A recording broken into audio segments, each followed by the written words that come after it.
Welcome back to the program. First and foremost, I will get to the Full Access Friday comments. I'll do that here after I'm done recording this. But this show in particular is going to hopefully alleviate a lot of questions and issues and concerns that some people may have about President Trump, about the administration coming in, and quite frankly, whether or not they're really going to be able to do all of what they're saying, okay?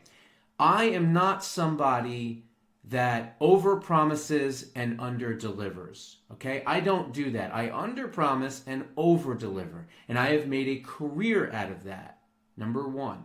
Number two, I am straight with the audience. I tell them exactly what I know, when I know it, and I only speak the truth. Now, I have been saying all along that we should get 25 to 30% of everything that is being promised. And if we do, again, if we do, that is cutting trillions of dollars from the federal government. That is wiping out career bureaucrats like you cannot believe. It is building the wall. It is, rounding these people up, getting them out. I mean, it's lowering energy prices. I mean, it is so many different things. But now all of a sudden, some people are saying, oh my God, Pam Bondi, she endorsed Jeb Bush. So what?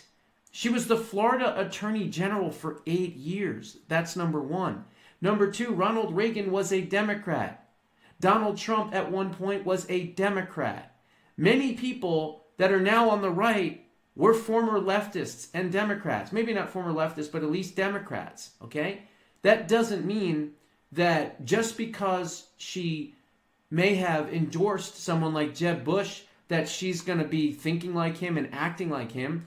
Quite the contrary, folks. As a matter of fact, I'll go out right now and tell you this.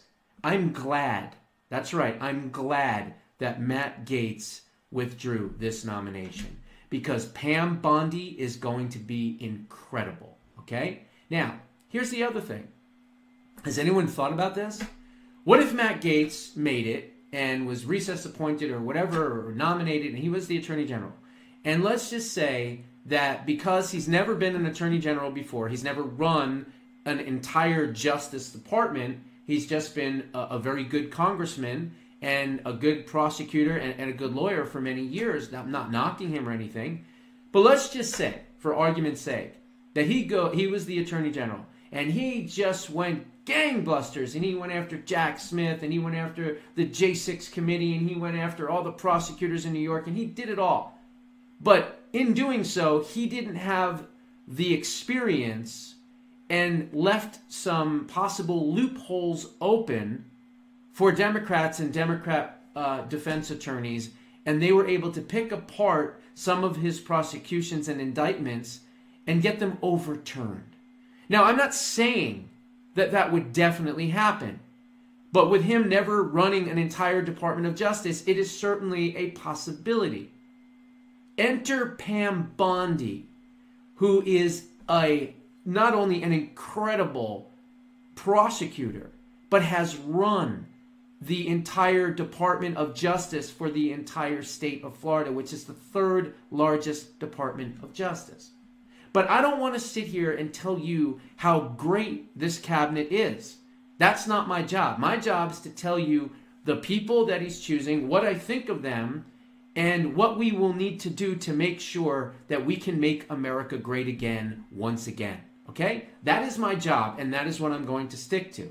However, with that being said, I want you to listen to Stephen Miller. You know who he is, right? Bald guy like me, face for radio, the whole bit, right?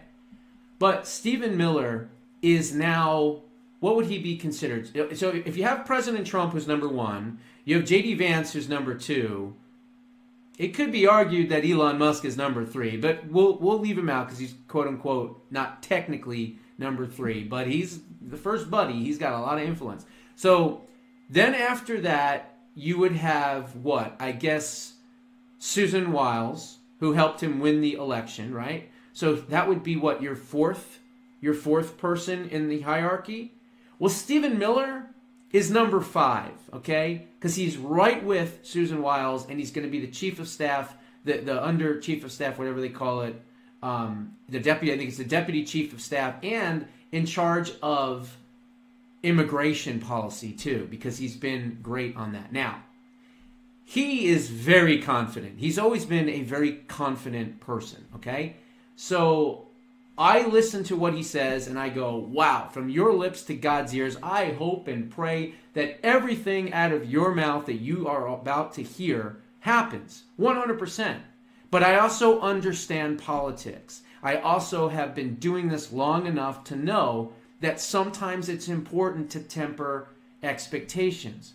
However, I am not in the Trump administration.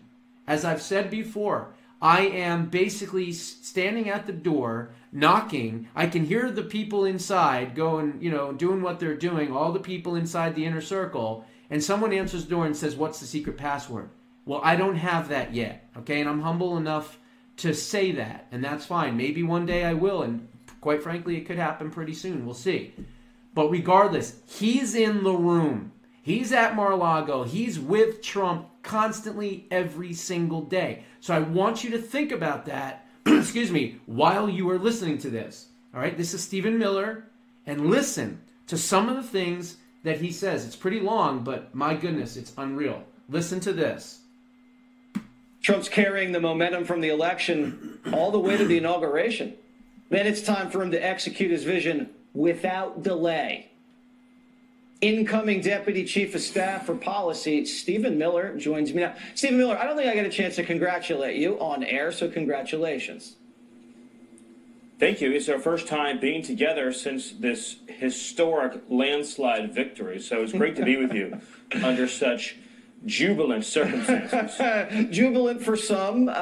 If you're Joy Reid, not so jubilant. She's thinking your uncle's going to narc on you. All of the right people are unhappy, and all of the right people are absolutely overjoyed. And that's when you know if a pick is good. If someone likes a nomination that you don't like, you're like, oh no. But if someone's freaking out, you're like, that's the guy. Yes, that's always the tell. So where are you now in terms of this transition? It looks like Gaetz is gone, Bondi's in, and it should be smooth sailing. How are you seeing things? Well, President Trump has assembled, as I'm sure you've seen, Jesse, the most transformative set of cabinet secretaries in American history. I mean, RFK, who's going to take on the deep state at HHS, take on the corruption in medicine, and make America truly and actually healthy again. You mentioned Pam Bondi. I've known Pam for years. She's a close friend. But people know that she has sterling credentials, amazing, unparalleled intellect. But here's what people may not know that I know. She is tough as nails. You want an AG who's going to take down the cartels, take down the migrant gangs, who's going to use the 70,000 law enforcement officers at DOJ to get rid of the foreign criminal enterprises in this country? That's Pam Bondi. This is the AG that is going to help President Trump deliver on his promise to liberate America.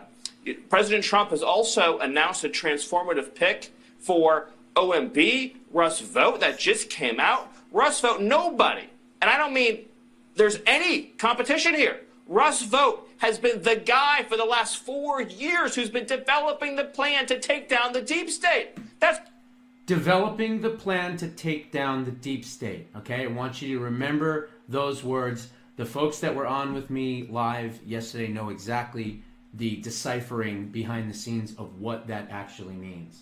It's Russ, and he's going to be right there at OMB to execute that plan. This is really incredible stuff, Jesse. I know these people. This is exactly what America voted for.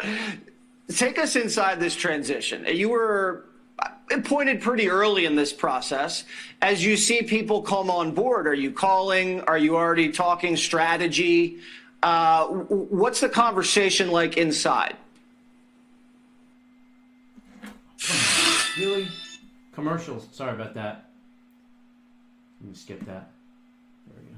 President Trump has assembled, in addition to what you're seeing publicly announced, he's assembled a world-class policy team behind the scenes that's working every day to put together the day one executive actions and executive orders that are going to implement every single one of his campaign promises, whether you're talking about public health, we know he keeps his promises. We know that from his first term.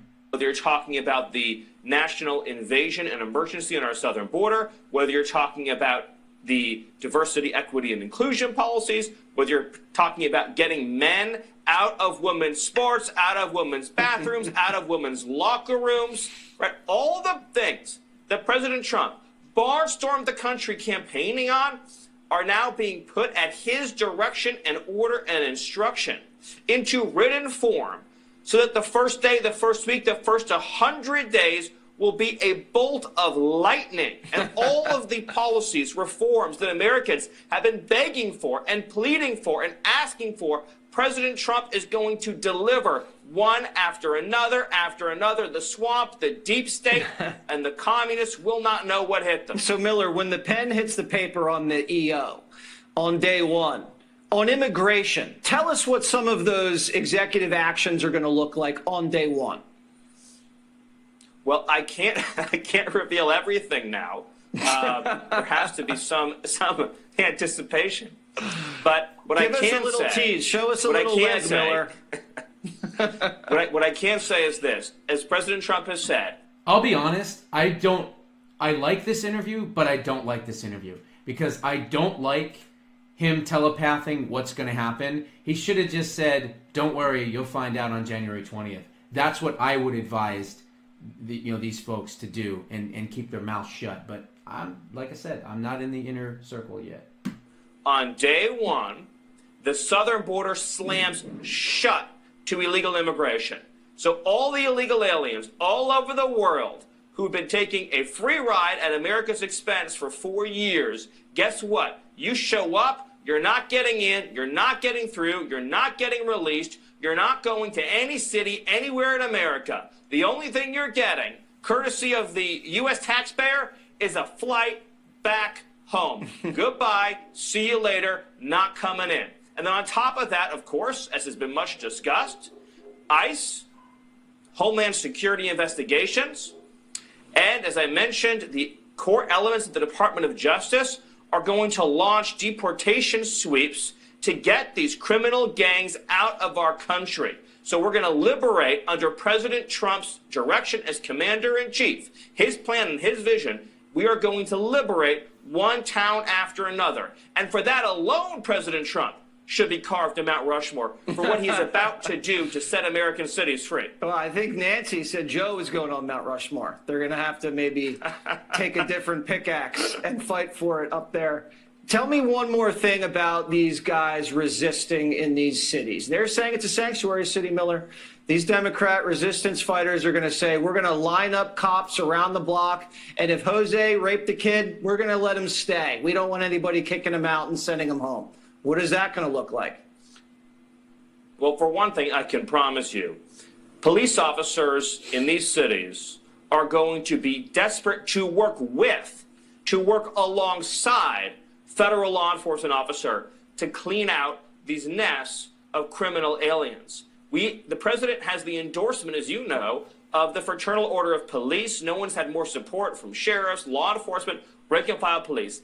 I promise you, when the liberators show up, when they roll up in their federal law enforcement uniforms with those vests, the local police are going to join them arm in arm to get the migrant killers, gang members, and drug dealers out of the country. They will be the first in line. They will be handing over these criminal migrants to federal law enforcement, and where they have to go into the homes, they'll be right there alongside them, because these police officers, I don't care what these mayors say, these cops, they know who the criminals are threatening their cities.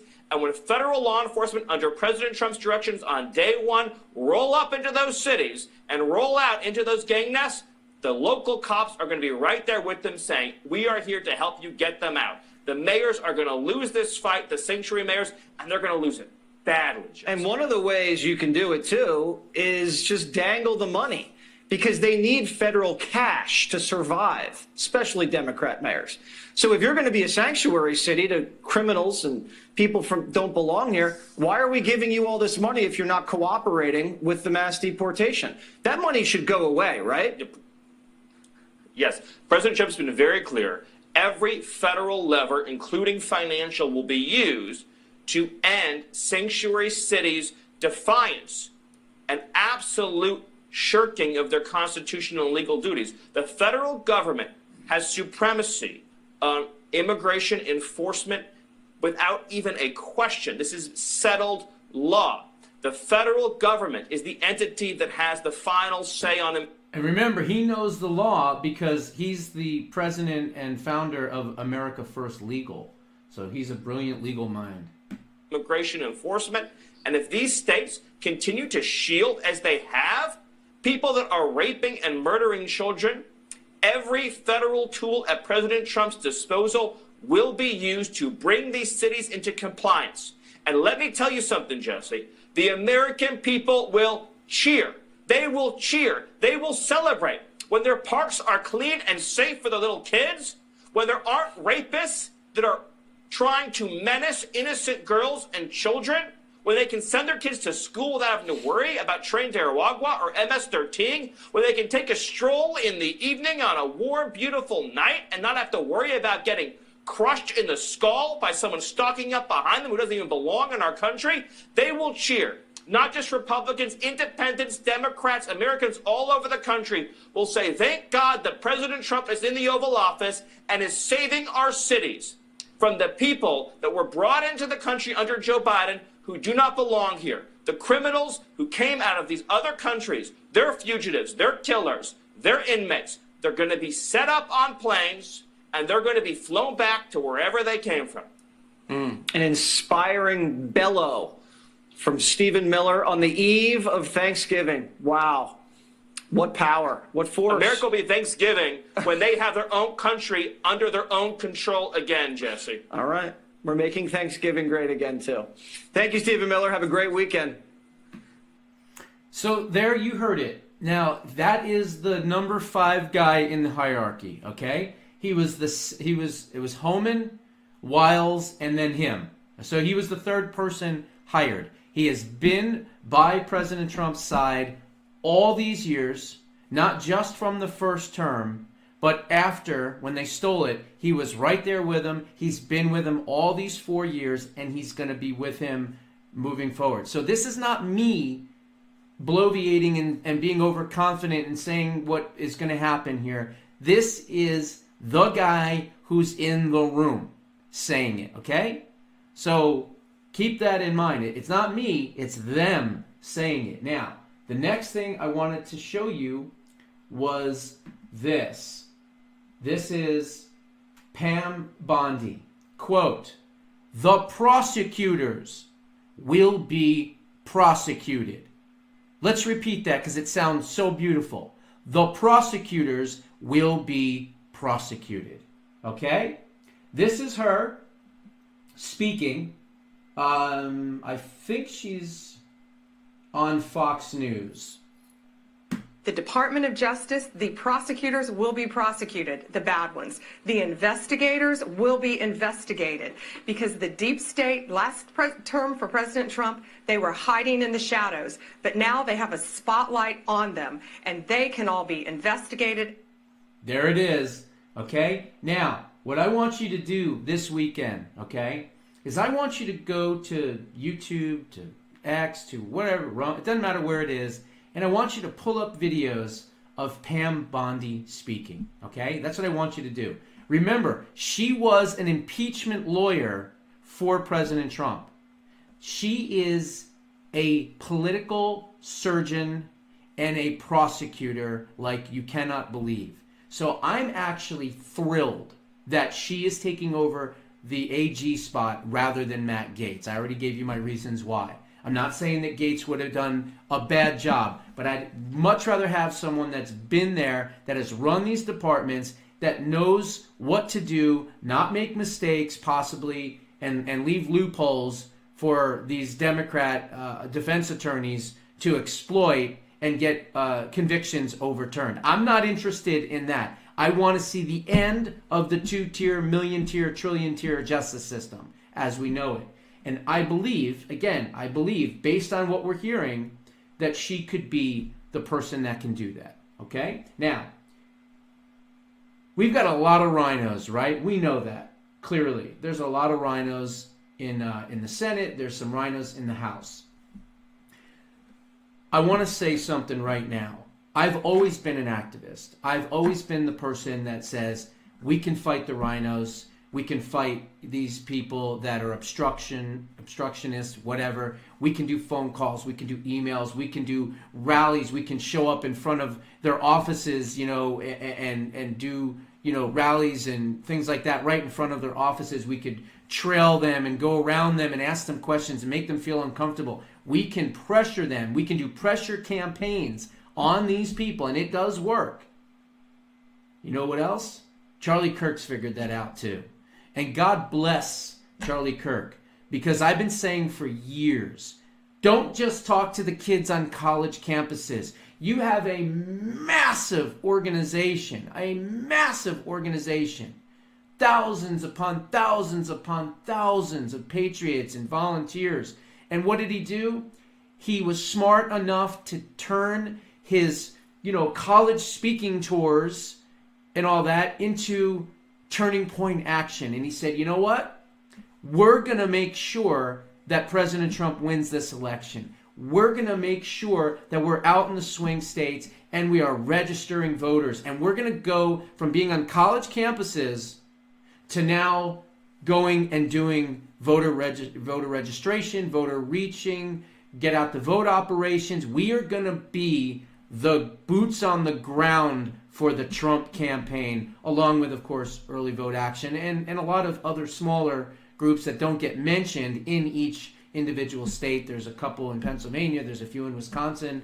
There's America Defending Freedom in Arizona here. There's the Georgia Voter GA, my buddy Garland Favorito. So there are a lot of other people at play here. It's not just the media figures, and it's not just Charlie, and it's not just Pressler. There's a lot of other people that obviously need a lot of recognition here. But Charlie has the biggest organization, and Charlie is smart. And what's he doing now? Well, he went from college campuses to turning these students into conservatives and patriots for their country and not to listen to their Marxist professors. Then he went and he said, okay, President Trump, we're going to make sure you get elected because I'm going to take over the get out the vote operation for the Trump campaign. And he was successful, God bless him. And now that we have victory, now that we have a mandate, now that we have the Senate, now that we have the House, who are we fighting? It's not the Democrats. The Democrats can't defeat us. They cannot defeat us. But the rhinos can. And the rhinos are what are going to be the challenge. So what is Charlie Kirk doing now? He's using Turning Point to go after the rhinos, to make sure that they vote for President Trump's agenda. You got that? Listen to this. Charlie Kirk threatens to hold red state tours in home states of GOP senators that are wobbling on President Trump's administration and his goals for his cabinet.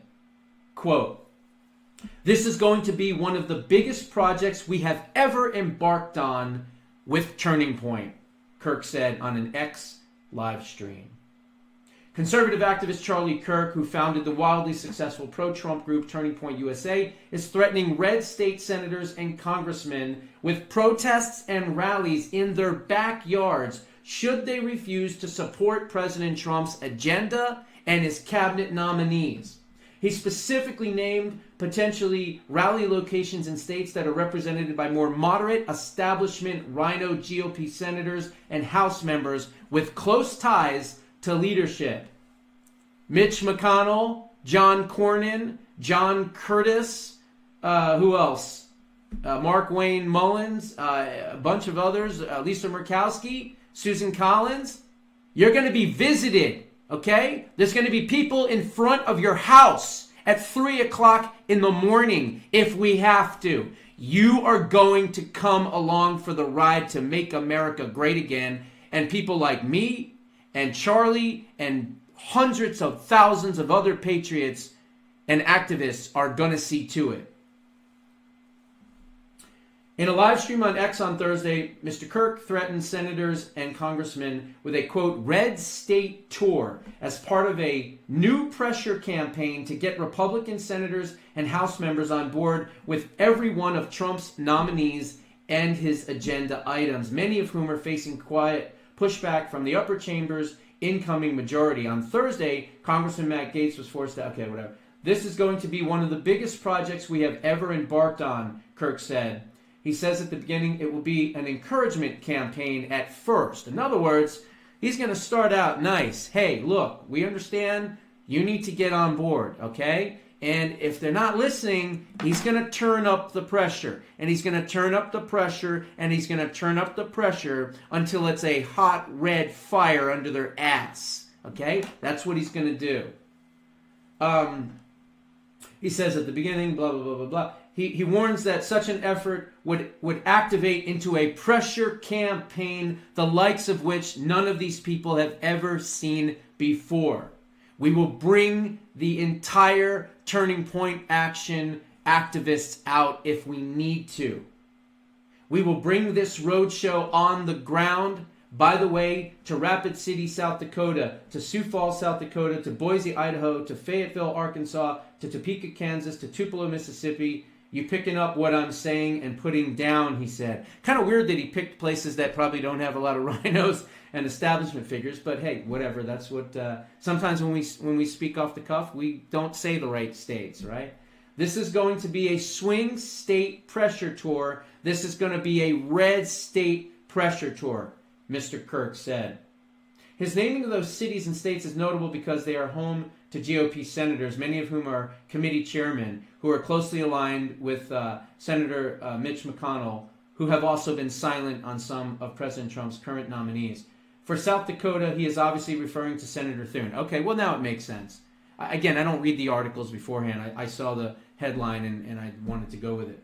The Republican leader-elect and Senator Rounds, who was likely to vote against Mr. Gaetz. Idaho is home to both the incoming chairman of the Finance Committee and the incoming chairman of the Foreign Relations Committee, Senator Crapo and Senators Risch, respectively. In Arkansas, Mr. Kirk is likely referring to Senator Boozman, the top Republican on the Agricultural Committee. For Kansas, he is referring to Senator Moran from Kansas, a more moderate ally of leadership who will soon take over as the chairman of the Veteran Affairs Committee. Mississippi's senior lawmaker, Senator Roger Wicker, is the soon-to-be Armed Services Committee chairman who will oversee the confirmation process of Trump's nominees to lead the Pentagon's with Pete Hegseth. You know what pisses me off? Why are all these rhino establishment idiots taking all these chairman positions? Why isn't it Josh Hawley, Ted Cruz, Rick Scott? I mean, why isn't it all of those people? Mike Lee. Why isn't it those folks? Why instead does it have to be, Moran and McConnell and Wicker and all these rhino idiots? That's a problem. Every single one of these people, and I don't care if they're in a bright red state, every single one of them needs a MAGA America First person to run against them and primary them. Every single one of them. We ought to be putting lists out to make sure and then find people in these states to run against these idiots. If you're in a red state and you're a red state senator or congressman that has been benefiting from the votes of Donald Trump's coattails for the last 10 years, well, then you're going to have to justify to your voters why you might be voting against his cabinet members, such as Tulsi Gabbard, or you're voting against Bobby Kennedy, the Turning Point USA founder, says. Mr. Kirk has even set up a website detailing how people can get involved with his pressure campaigns. It includes a detailed list of all of Trump's announced cabinet nominees and high-level staff appointments in the West Wing. Users can also click on a page that has a complete list of which Republican senators voted for which cabinet nominees put up by President Biden over the last 4 years. At the bottom of the website's page, It asks users to send in their personal information in order to stay up to date on the potential tour stops. Submit your info below, and we will follow up with you shortly regarding next steps on how we will be working as a grassroots army to make sure that President Trump's nominations and his agenda get through. So there it is. What is the website? Let's see what it's called. Let me click on the article link. Well, it's got one of those short little things on it, so it doesn't really say much. But it says, give Trump his cabinet. I'll give you the short URL. It's 12ft.io/proxy. So 12ft.io/PROXY. So I don't know what it's called, but maybe if you looked up Give Trump His Cabinet, that would probably help. And it says, get involved, join our mission to take back America. You can donate, and it looks like it's a pretty... Well, there's not much to the website. There's just one or two things on it. But regardless, Give Trump His Cabinet, 12ft.io/proxy. Okay? God bless Charlie Kirk for understanding what's at stake here. This was a golden opportunity to finally get President Trump back in office. And we cannot, under any circumstances, allow these rhino establishment morons to derail what is coming.